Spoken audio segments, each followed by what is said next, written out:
Maggie Campbell with the Partnership for Downtown St. Louis. I would like to first thank AT&T for hosting us tonight. I would really like to thank Chris Pickle, who arranged the space as member of our Government Affairs Committee. And thank you to our sponsor, the League of Women Voters of St. Louis. We'd like to thank Pat Jones for all of her work in organizing the event. We appreciate all the League's volunteers that are here tonight to help us. And we'd also like to thank all the candidates that are here tonight. The Treasurer's Office plays an important role in downtown and in the city and in the future of our downtown, and we're glad you're here to share with the voters your ideas and plans for the Treasurer's Office. First and most important, please remember to vote on Tuesday, August 7th. If you have neighbors and friends that live downtown that are qualified as city voters, please make sure that they vote. If they missed registering to vote, please get them registered in the future. We cannot, as a downtown neighborhood, be an effective voice at City Hall in advocating what's good for downtown if we don't have a collective voice. So doing a candidate forum and encouraging our downtown residents to make sure you register to vote and you exercise your rights to vote is an important part of us being able to be an effective advocate for downtown. So at this point, I'd like to introduce Nancy Miller with the League of Women Voters, who is going to moderate tonight's forum. I am sorry that we don't have a fuller house.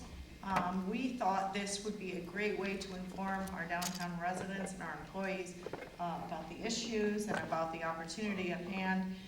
This is still a very critical race, and we hope that you are here tonight because you're interested in this, but more importantly, you'll carry this message to other people and other voters who maybe could not be here tonight about the importance of voting on August 7th. So thank you for joining us, and thank you again for the opportunity to host this forum. Since most of you have little experience with parking management, how will you educate yourself? And what do you see as the future of parking in the city? Mr. Wahby. Well, I actually have quite a bit of experience in parking management and frankly, the development of parking. This thing is bouncing. What we need to do in the city, like I said before, I have over two decades of public finance. Can you hear down here? All right. I have over 2 decades of public finance experience, much of it in the development of parking facilities. All the city's parking facilities I've been involved with in various levels in terms of the development, the design, and the integration of the planning with our transportation system and the parking system. The real changes that I want to see is really trying to figure out how we reduce the cost of operations substantially so we can create a substantially bigger net income. Alderman Wessels talked about the little return that the citizens get on the parking system. I guarantee you I'm going to increase that substantially. And my experience in parking management will help lead that. Thank you, Ms. Jones.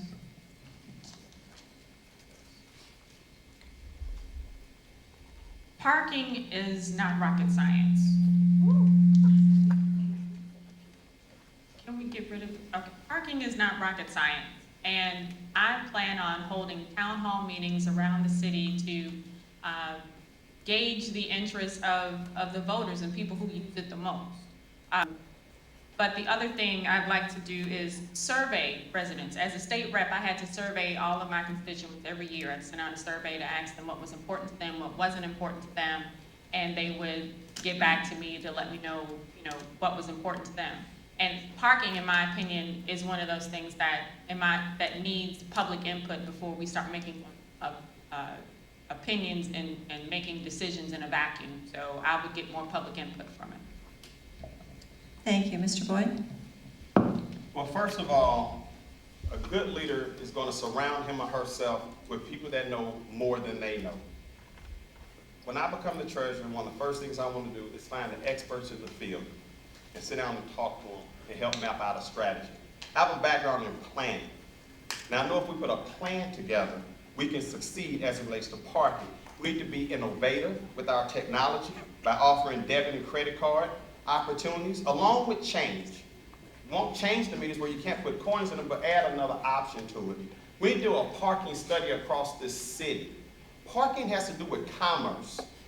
And so you have to bring the residents and the business community together to make sure that you put a quality plan where everybody can win and the revenue for the city can be maximized. Thank you.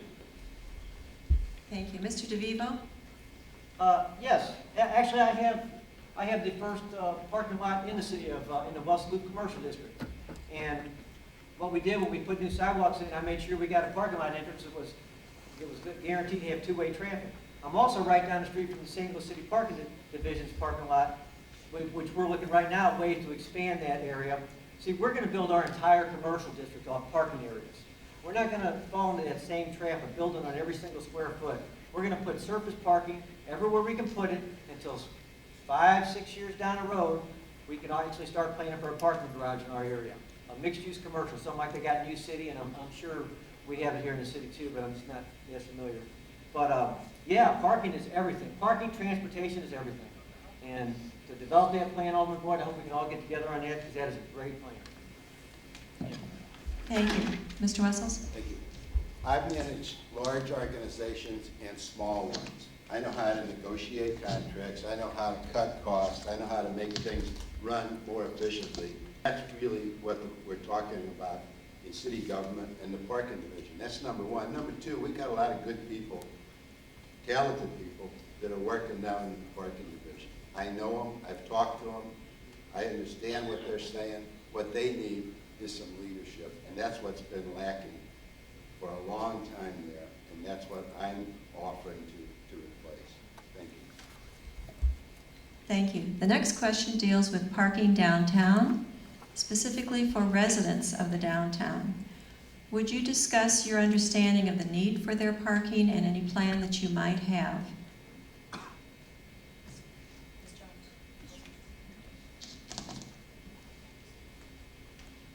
I understand that this downtown St. Louis partnership has had several meetings with the treasurer's office related to their parking needs and have put together a plan.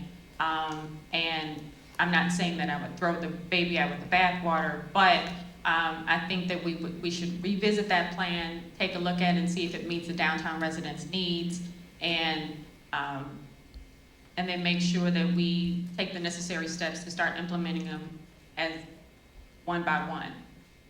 So, thank you. Mr. Boyd? Yes, it's my understanding that is a problem downtown as it relates to parking. And we had this growth spurt is what created the challenge with people moving downtown and living downtown. Of course, many years ago was manufacturing and people came downtown to work and they got out. So now we have this unique challenge. And what we have to do is, again, go to the plan that Downtown Partnership has put together and let's see what works. Let's take incremental steps to make sure that we create something that works for everybody. Because we also have to not only be sensitive to the residents downtown, but we have to also be sensitive to people who are coming downtown for commerce, because the city needs the money. Thank you. Mr. DeVivo? I agree. You have just had an amazing growth spurt. And we're just going to have to look at the plans you have in place. I think our presence here tonight is really, you know, we're really trying to say to you, we want to be here to help you. We're not going to come up with any great rocket scientist ideas. That comes from the people who live here, the people who work here. But we're going to have to follow your lead on some of this. You know, the only thing I'd like to do, if I could, is I would like to put a little insurance policy in for people that have damage to their cars, you know, windows broke out and stuff. I'd like to create a fund to sort of help pay that, make it not feel so bad to somebody when they get a broken window. I think we could find some money for that in the Treasury Department. And there is one thing about the Treasury Department money I'd like to bring up. I don't think anybody's going to really turn it back over to the city government. I think it was separated from the city to make sure there was an organization in place that could do development, do planning, do these parking studies we're talking about. Because I don't think it's going to happen at the Board of Aldermen. I think it had to be a separate entity. Thank you very much. The next question is also about parking in the city, but this one deals... Oh, I'm sorry. I did it again. Apologize. Thank you. The question revolves around the Downtown Partnership's interest in technology.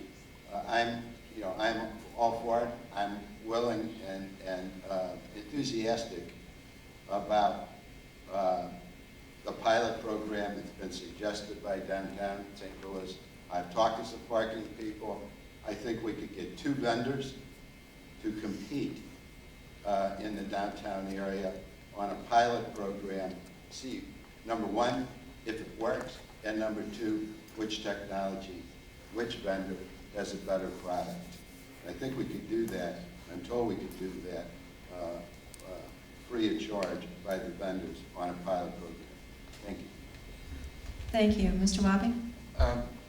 Folks, parking it's not as simple as it appears in some of my opponents think. We've got to create, you have different types of demand.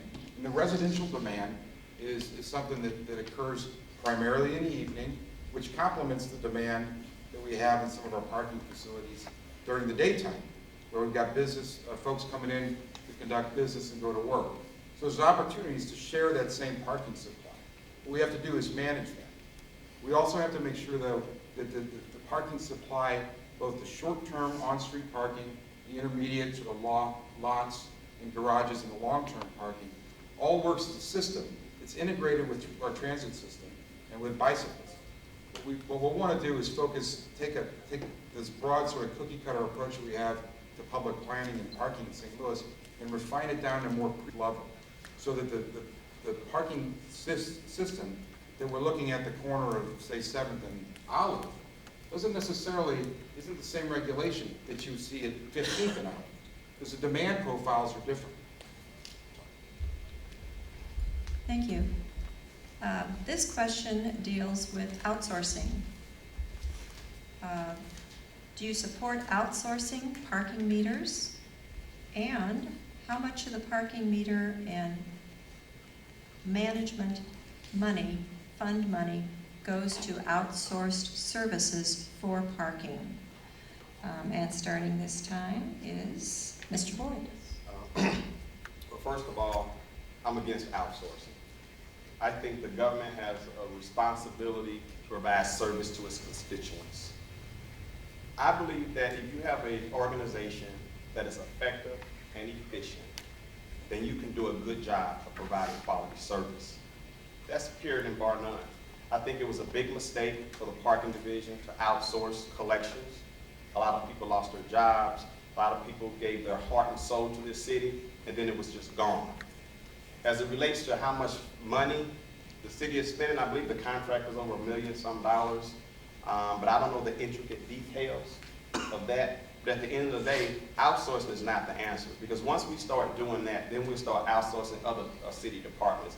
And before you know it, the whole city, or half the city will be outsourced. You start with the parking, then you might end up with the comptroller's office and forestry, contract those services out. It sounds good. People say it's about cutting costs, but at the end of the day, I think the citizens lose.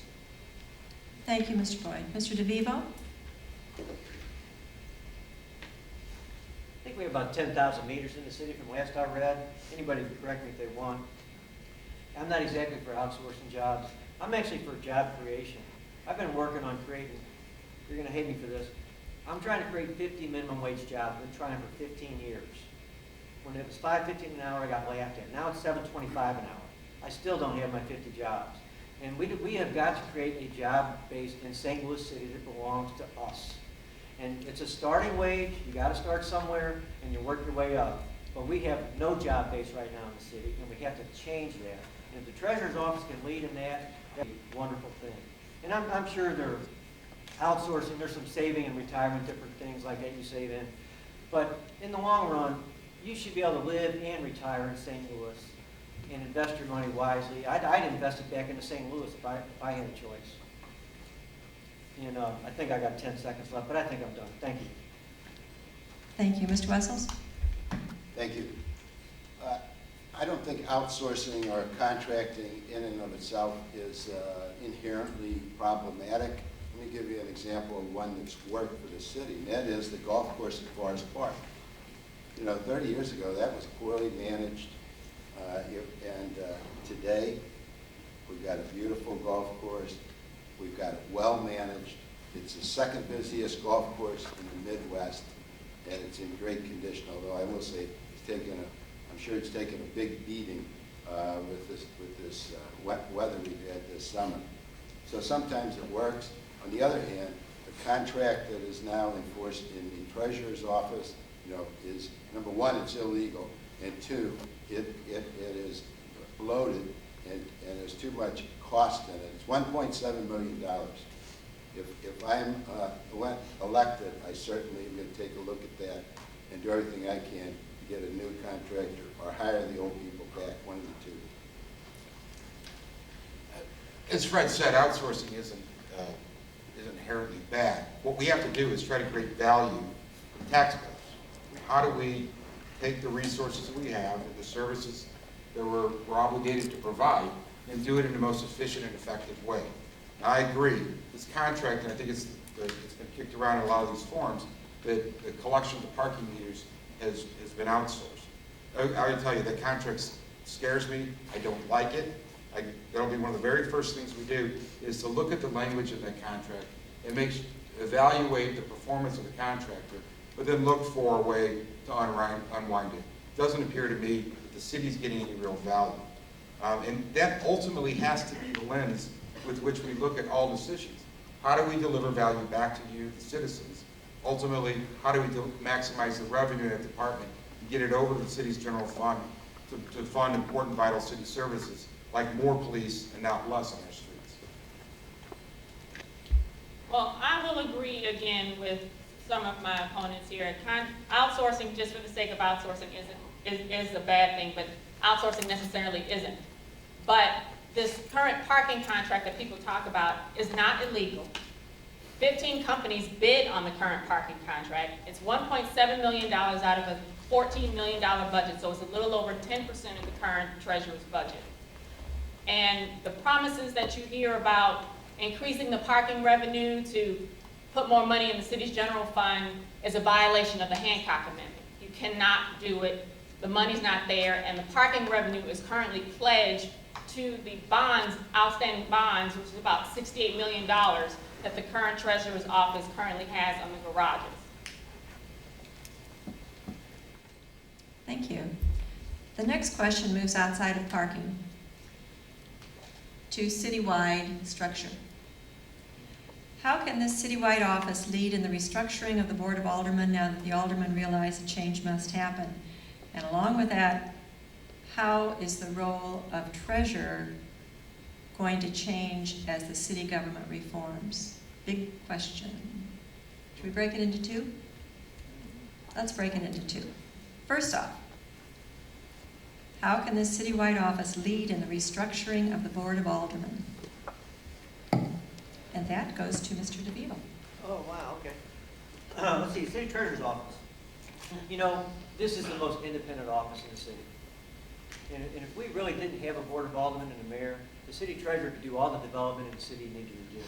But what we got to look for is how to reduce the board of aldermen, not in 10 years, but in an election cycle. And how do we do it in the most efficient way? I think we should look at 28 aldermen and look at even and odd. And we can make a decision on, well, maybe we should get rid of the even this year. Maybe we should get rid of the odd next year.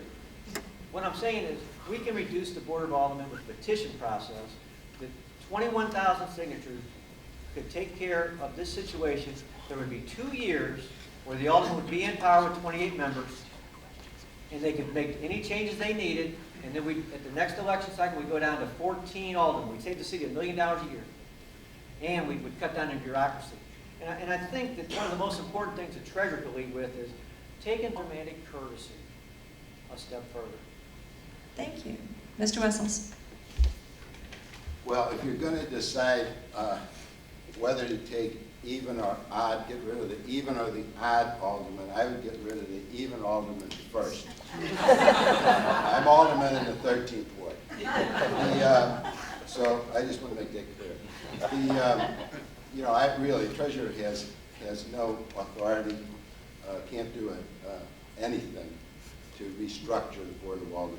Now, I co-sponsored a bill to put on the ballot in November, and will be on the ballot, to reduce the aldermen by half. It would would not take effect until next census, which is 2021. I would remind folks, though, that this same issue was on the ballot in 2004. Requires 60% charter approval, got less than 40%.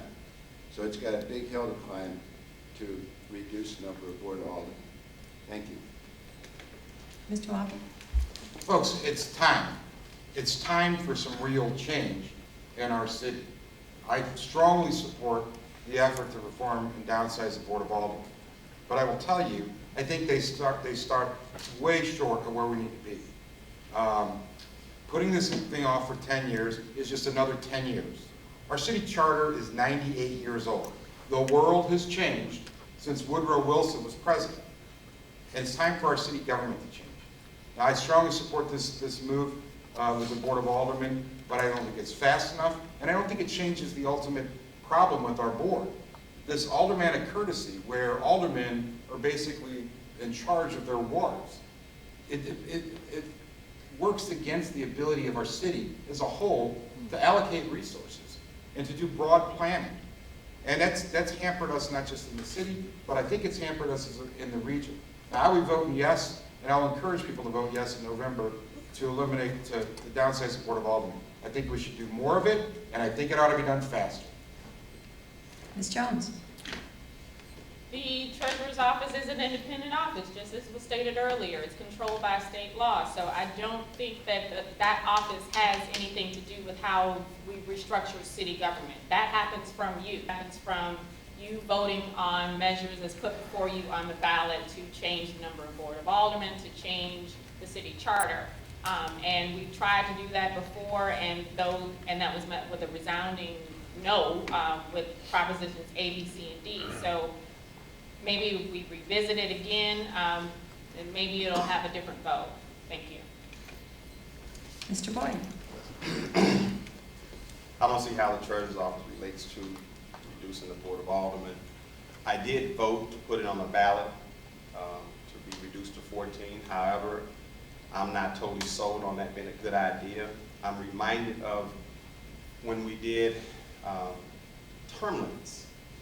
And I tell people I feel like I was a victim when I voted for term limits, but I voted for term limits because I couldn't get a hold of the state representative at the time. He was very non-responsive. I didn't know who he was. He wasn't ever around. He didn't return phone calls. He didn't believe in constituent services, obviously, so I was very in favor of that.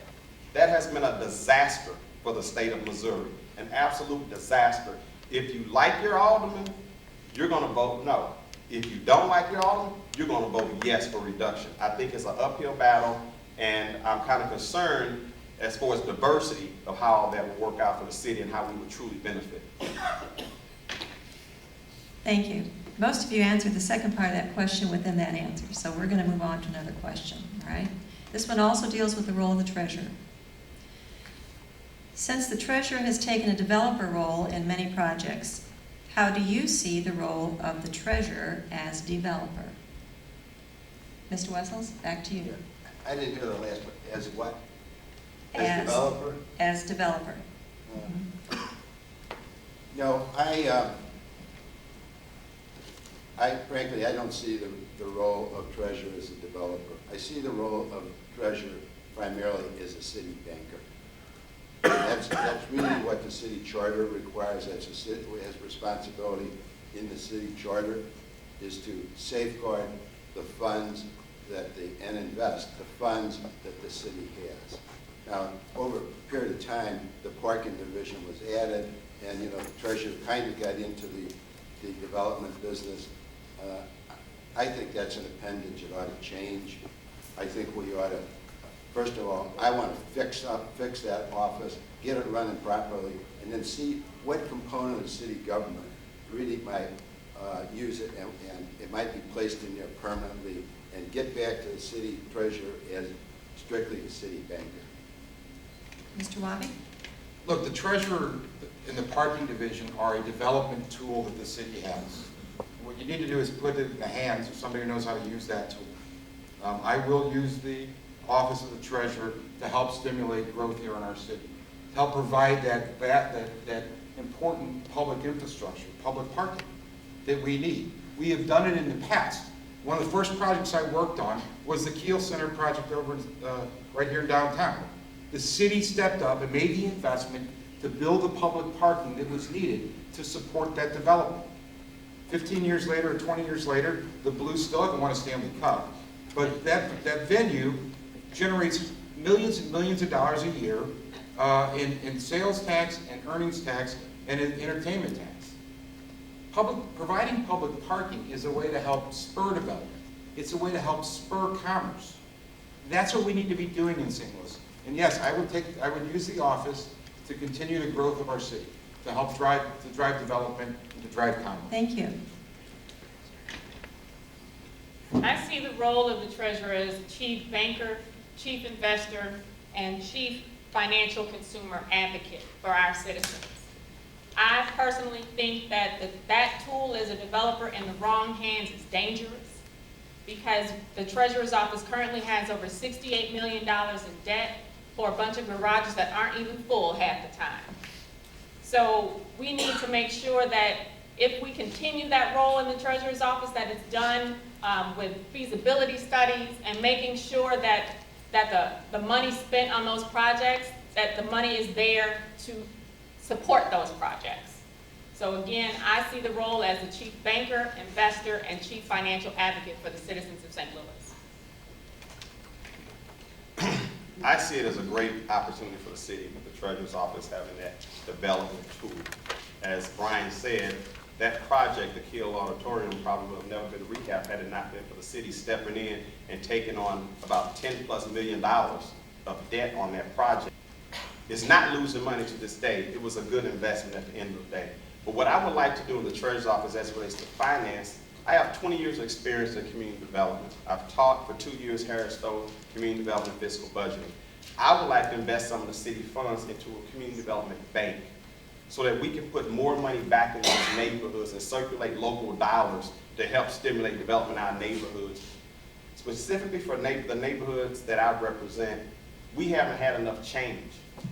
And I would like to see the treasurer's office play a better role as it relates to financing and potentially financing projects in our neighborhoods. Mr. DeVivo. Treasurer's office, man, it's the dream job. I mean, you got all, it is such an important position, and the right person in this job will scare the heck out of the Board of Aldermen. He is the banker of the city. There is a dozen different ways you can use that to your advantage to help the city of St. Louis. Parking and development, our entire development strategy should be on parking, development, and transportation. We should build off those three things everywhere. And we should be giving CDA and SLDC a run for their money in development. The treasurer should be in every commercial district in the city of St. Louis, working with the community-based groups, deciding how to build their districts so they can have adequate parking, safety, security by design, parking by design. Those are the things the treasurer's office can do. And the right person in that job, man, he will rebuild St. Louis City. I would like to be there to help him. Thank you. Thank you. Next question is specific to each of you. What specifically is your financial experience? For instance, have you ever worked for a bank? Mr. Wahby? I have over 2 decades of public finance experience as a financial advisor working on behalf of the city and other municipalities and private interest in terms of private equity and private finance. I've been involved with structuring hundreds of millions of dollars of bond transactions.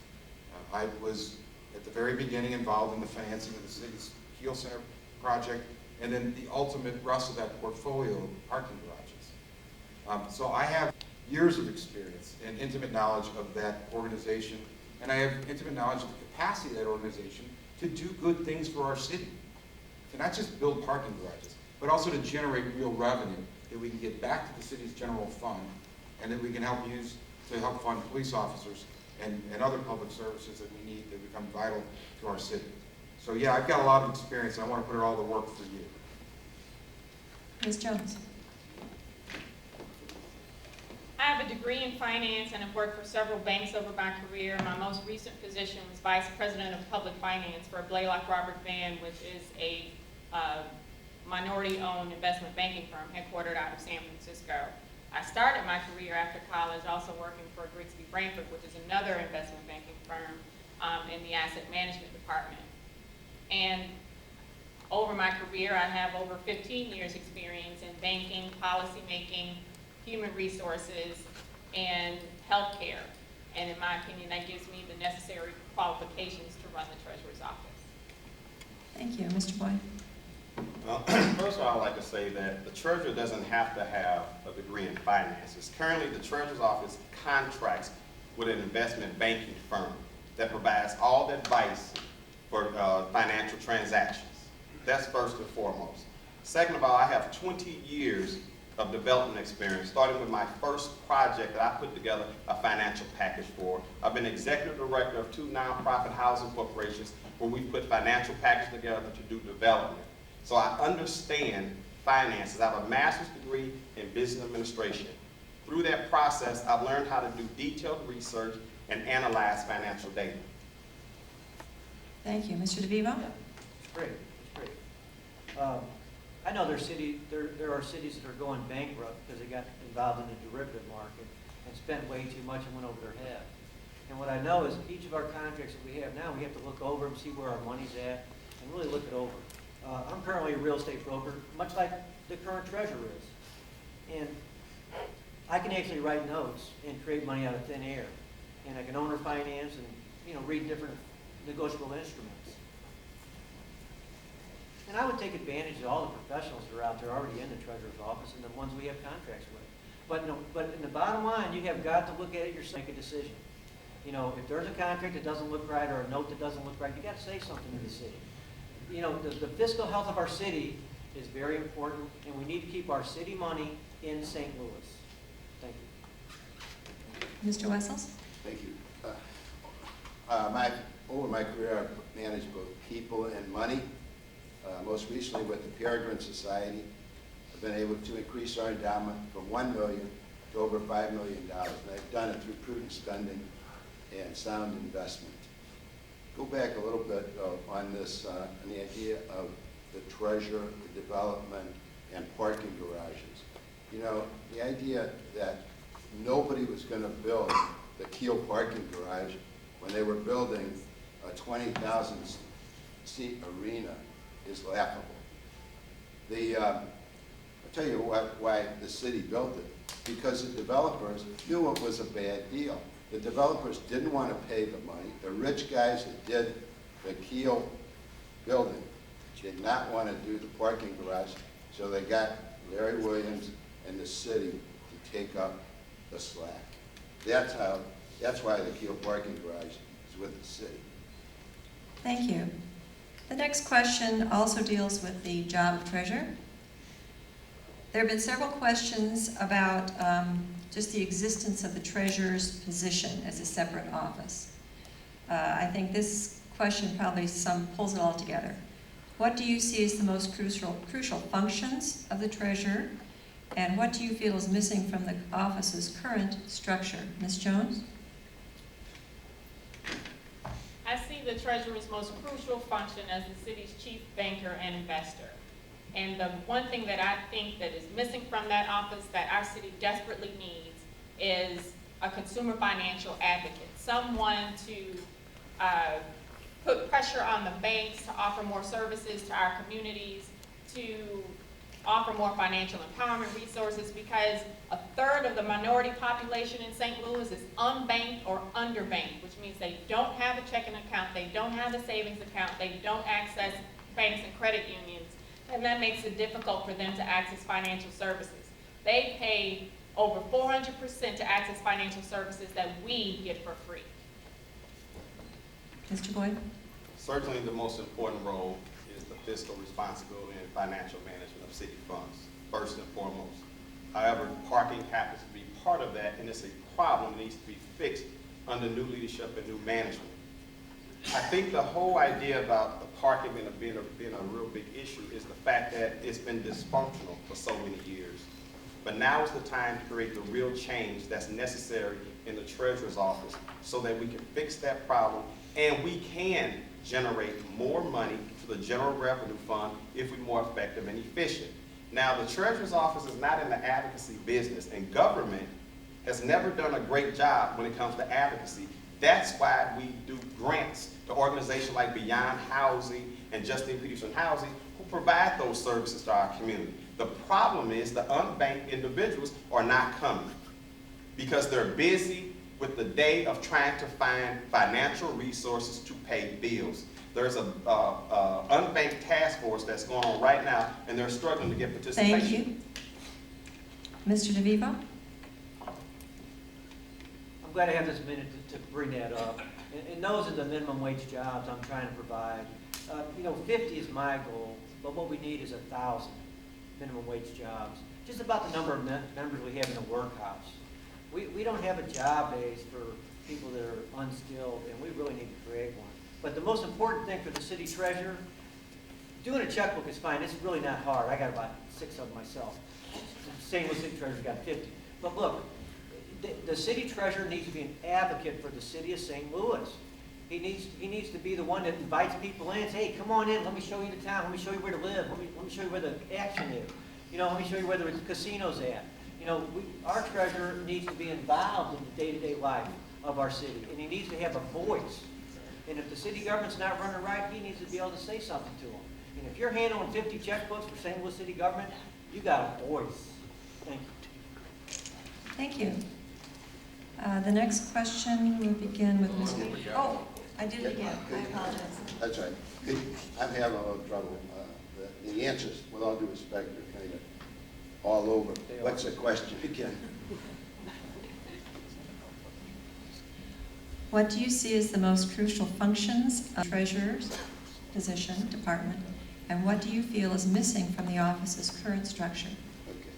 All right. Well, right now, the most crucial function is the parking division. And the reason it is, it's 95% of the treasurer's budget.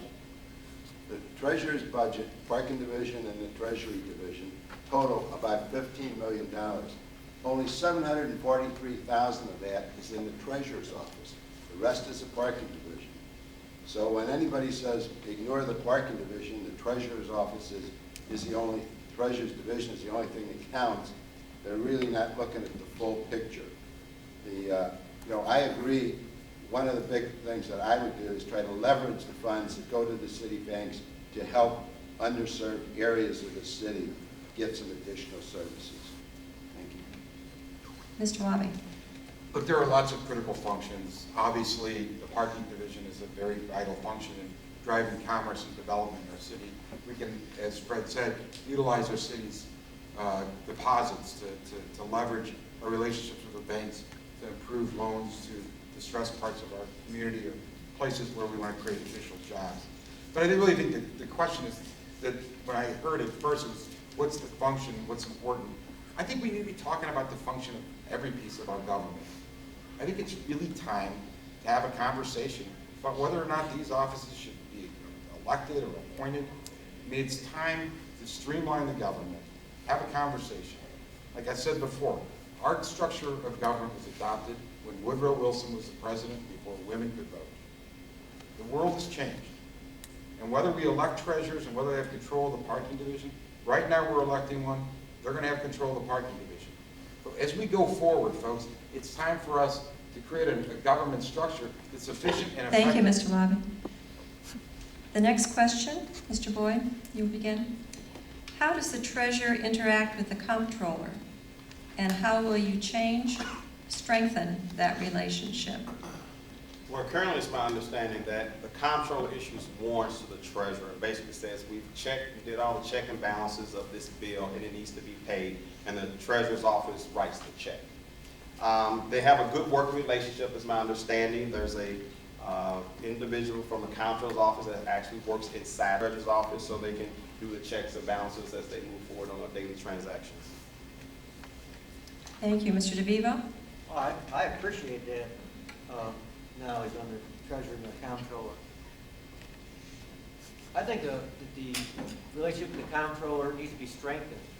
And we need to really improve the auditing capability of the comptroller's office and really look at that department of auditing and bring it into the department. I think transparency in our books is important because that money's going to go somewhere. I don't agree with any of my candidates that it's going to go to the City of St. Louis General Revenue Fund, because I think the entire division, parking division, was set up to be that alternative development force in the City of St. Louis. And once that money goes to the General Revenue Fund, no one's going to have any control over it except the Board of Aldermen and the mayor.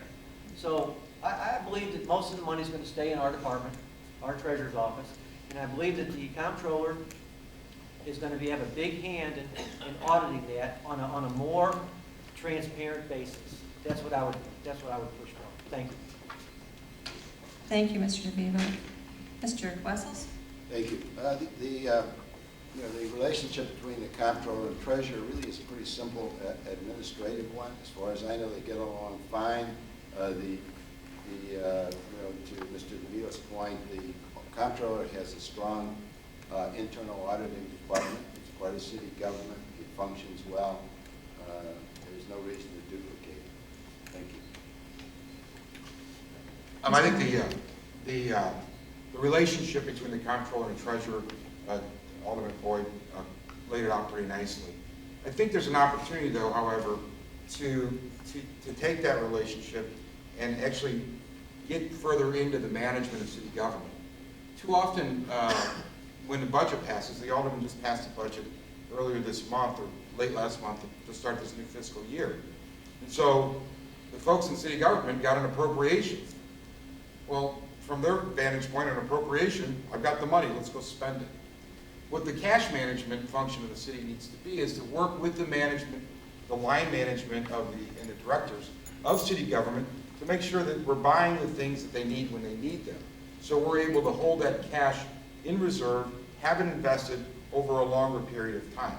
So it's not just cash management internally to the treasurer's office, but it's how do we work within the city government to help the management of government to understand when they need the cash and how to maybe perhaps move those decisions back a little bit so we have the cash available and maximized. Ms. Jones? I won't repeat what the other candidate said about the role of the comptroller, the auditing function, but right now we have 3 equal parts when it comes to finance in city government. The mayor authorizes, the comptroller writes the check, the treasurer keeps the funds. But I think that we should take that a step further. The comptroller and the treasurer could work together and be 2 chief fiscal consumer advocates for the city, because they know what's going on with city funds, they know what's going on with the banks, they know what's going on with the banking community, and use that relationship to leverage the banking community to do more services for the community. Thank you. Thank you. Next question. Mr. DeVivo, this goes to you first.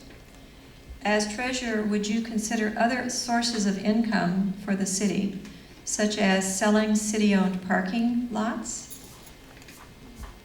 If so, what might they be? You know what, I think we did that, and the baseball Cardinals ended up with our garages. I'm not sure. That's a little before my time. Yeah, I do have something I want the treasurer's office to do. I want the treasury department to start looking at the riverfront, like a serious look at our riverfront. I mean, our city was founded on this river, and I think we should look back to it. And can you imagine having a marina yacht there and people paying parking to bring their yacht in? When I was growing up, we had 300 boats right on the riverfront all weekend long when the VP was having their fireworks. We'd all sit out there all night long and watch the fireworks. It was a great little afternoon excursion, an evening excursion. So yeah, I think the treasurer's office should really partner with downtown now and take a new look at the St. Louis City riverfront. Thank you. Mr. Wessels? I definitely plan to look at the real estate that the treasurer's office controls and owns. The treasurer's office has been on a buying binge for the last 20 years or more. They not only have 7 parking garages, 9,600 parking meters, numerous surface parking lots, got at least 1 office building, and a whole lot of other real estate.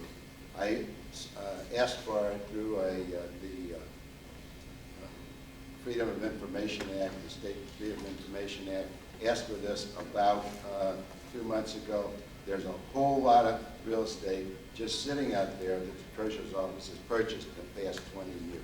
So yes, I would look at it and sell at least some of it. I do it with a professional and do it properly, but we need to sell some of those underperforming assets. Thank you, Mr. Wahby.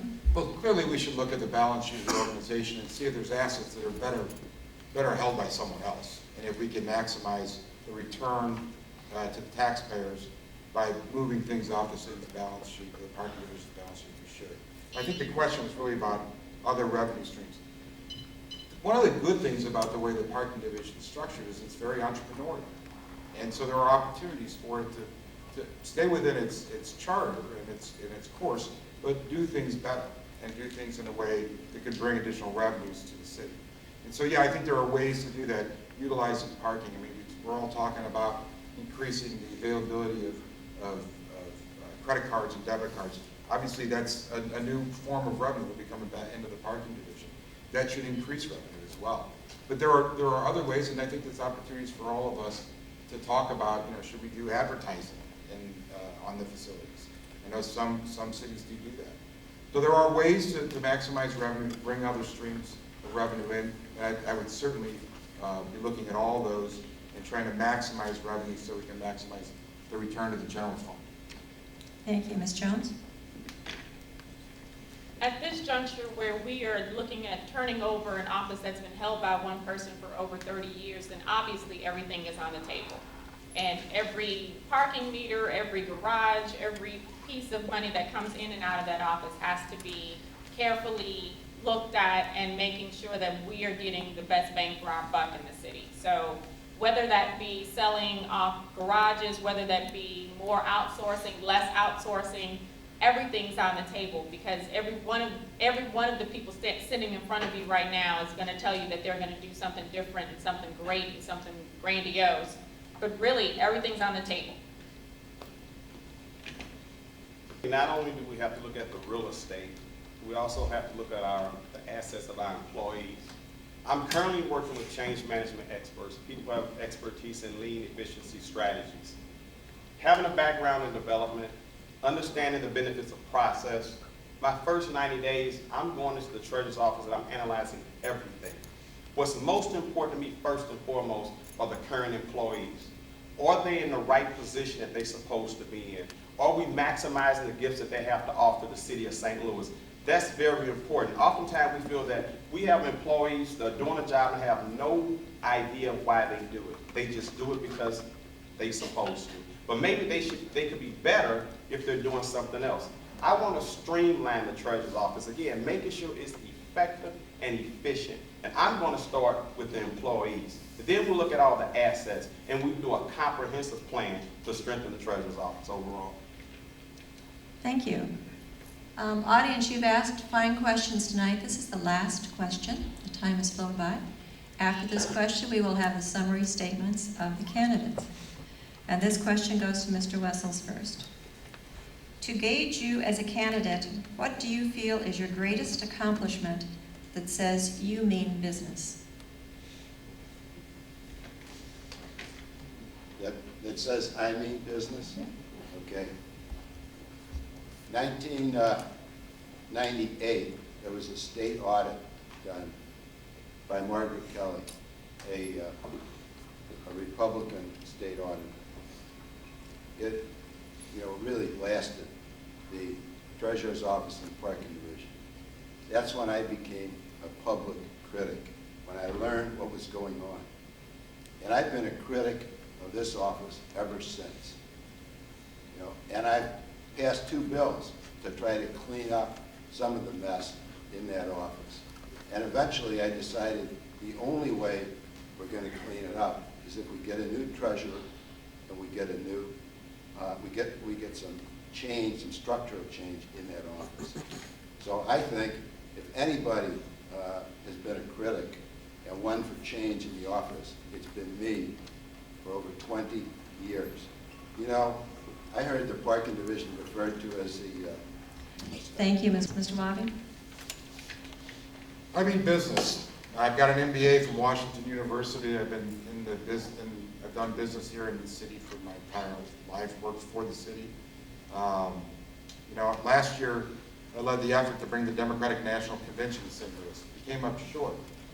But it was an effort we took on to do something big for our city, to get Democrats and Republicans, the city and the county, blacks and whites in this town, to do something big, to swing for the fences again.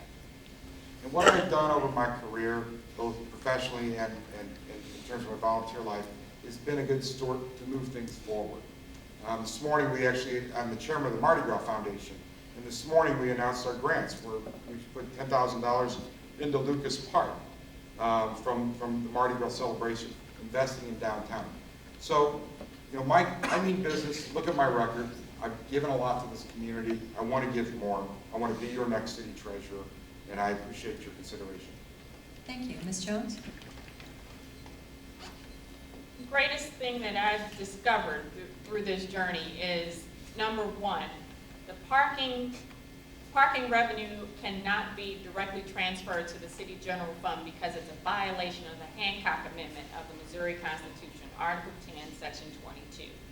And what that means is the treasurer's office can increase it by cost allocation by purchasing services from the city, but they cannot transfer the parking revenue directly to the city's general fund. That revenue is pledged to bond covenants currently outstanding for the debt on the garages. And I know that because I'm a state legislator, I've studied the Constitution, I've studied Missouri law, and I know that how it interacts with the treasurer's office and what you can and cannot do according to state and local law. Thank you. Mr. Boyd? Can I ask you to repeat the question? Yes. You can. I just want to make sure I'm clear. As soon as I find it, sorry. I believe it was, what do you consider your greatest accomplishment that shows that you mean business? Thank you. First of all, my greatest accomplishment, to let you know that I mean business, I've served this country for 23 years. I've gained the leadership and management experience to the job done. Most people that know me know that I'm a man of integrity. If I give you my word, it's bond. That is a major achievement for me in my life. But as it relates to the Treasurer's Office, a recently passed Board Bill 280 that makes it mandatory for the Treasurer's Office to publish annually the depositories of record, so that you would know all the financial institutions that hold city's funds. And that should be important to you, because if there are banks or financial institutions out there that are redlining or they're not providing the right services to our community, then they shouldn't hold our money. That was important to me. I'm running for treasurer, and I want to make sure I show you my commitment. Thank you. And now we will have the, Don't I get to go? yes, you do. Again. I survived 24 years in the roughest neighborhood in St. Louis City as a minority. I mean business. I'm out to reform St. Louis city government. I picked up a political party off the ash heaps and brought it back to life, the second largest party in the city. In the treasurer's race, I'll pull in the general election 12,000 votes. I'm taking those 12,000 votes and I'm going to support one of these candidates tonight. But more important than that, 5 months after the general election here, there'll be a mayor's race. There'll be, instead of 100,000 people voting, there'll be 40,000 people voting. That's the general election where the Green Party's going to shine. We're going to get a vote total and start developing our primary capability. Thank you. Thank you. I apologize to all of you for my mistakes in doing this tonight. Final statement. Mr. DeVivo, let's see, well, we're supposed to do opposite, but Mr. Wahby, can you start for us with your summary? Sure. Again, thanks to the league, to AT&T, and the partnership for putting this on. Thank you. It's great to see so many folks come out, care about the civic life of our city. My name's Brian Wahby. I want to say it one last time. I have experience. I have a passion for the city, where it's going, and I want to bring my talents and my energy and my commitment to work for you. I've got 2 kids. My son's 15. He's at Metro and going to be starting his sophomore year at Metro High School. And I think to myself on a regular basis, he's going to graduate in a couple of years and he'll go on to college. and then he'll graduate from college, maybe go to graduate school. Probably not going to be here. Will he come back to St. Louis? The place that he was born, the place that was his home. Will he come back? Because if he doesn't come back, other kids aren't going to come back, folks. And what we've got to do is start thinking about things, not about the way they were back in 1988 or 1945. How are things going to be in 20 years or in 10 years? And how do we build a city that's going to attract commerce and is going to attract my son back? That's the way I'm thinking. I want to use this office to help move this city forward. And in the case, and I think we should, have a real conversation about reforming this office and our overall city government. I'm not going to be an obstacle to any change, folks. I'm going to be an advocate for reform. It is time to move forward. If you want somebody who's going to get in that office, who's got experience, public finance experience, 20 years of public finance experience, understands the parking system, understands how it can work to help drive development and commerce in the city, that's me. You want somebody who wants to maximize revenue to make sure that we put as many police officers on the street, that's me. If you want somebody who's got a vision for the future, that's me. My name is Brian Wahby. I'm a Democrat, and I'd like to have your vote on election day. Ms. Jones? Thank you. If you're looking for a developer, I'm not that candidate. If you're looking for someone who's serious about our city's finances, then I'm your candidate. I'm the only qualified candidate with a real plan for change and reform in the Treasurer's office. I have over 15 years experience in banking, investments, public policy, human resources, and healthcare. I've managed money and I've managed people. As a state representative, some of my accomplishments were decreasing the crack cocaine sentencing disparity and increasing funds for breast and cervical cancer screenings for low-income women. And as your next treasurer, you deserve a public servant that will put people before politics. I'm the only candidate who has a real passion for making sure that all tides all boats in the tides rise. And we can do that through financially empowering our citizens to make better choices with their money. We can also do that by financially empowering the Treasurer's office to make better choices with its money through asset management. The Treasurer's office currently manages $1.5 billion, with a B, billion dollars in assets. And you deserve to see how those assets are spent, invested, and how they are stacking up against national indexes. Again, if you want someone to build garages for you and build parking lots, I'm not that person. But if you want someone who's going to make sure that you have a consumer financial watchdog in the Treasurer's office, then I'm your candidate. Thank you very much. Thank you, Mr. Boyd. Yeah, thank everybody for being here. Thank the voters. The Treasurer's office is in need of new leadership. Somebody who's a change agent. It's in desperate need of new change. It's been 32 years, and we finally get an opportunity to elect a new Democratic candidate for treasurer. I am the only candidate who has a proven track record for change. For the past 20 years, I've been working on change for the city of St. Louis in the neighborhood that I represent. My wife and I made a conscious decision to come back and do that. When I ran for alderman 9 years ago, it was about changing my community. I have tangible results that I can show you as it relates to change. I'm not the kind of politician that's going to stand up here and tell you what I think you want to hear to get your vote. I'm going to give it to you straight talk. I want you to fact check me. I come with the best, well-rounded experience to offer the Treasurer's office. I'm not a package deal where it's from a political dynasty. I'm not from the good old boys club. And I'm not part of the political machine. I'm an independent thinker who have shown St. Louis that I have the passion to do the right thing for the citizens of the city of St. Louis. I am the only Democratic candidate that live in one of the toughest neighborhoods in the city of St. Louis, because I want to make real change happen for my community. all about St. Louis. The treasurer's office needs a new leader.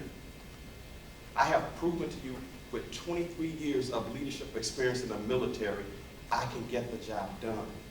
I'm already partnering with change management experts.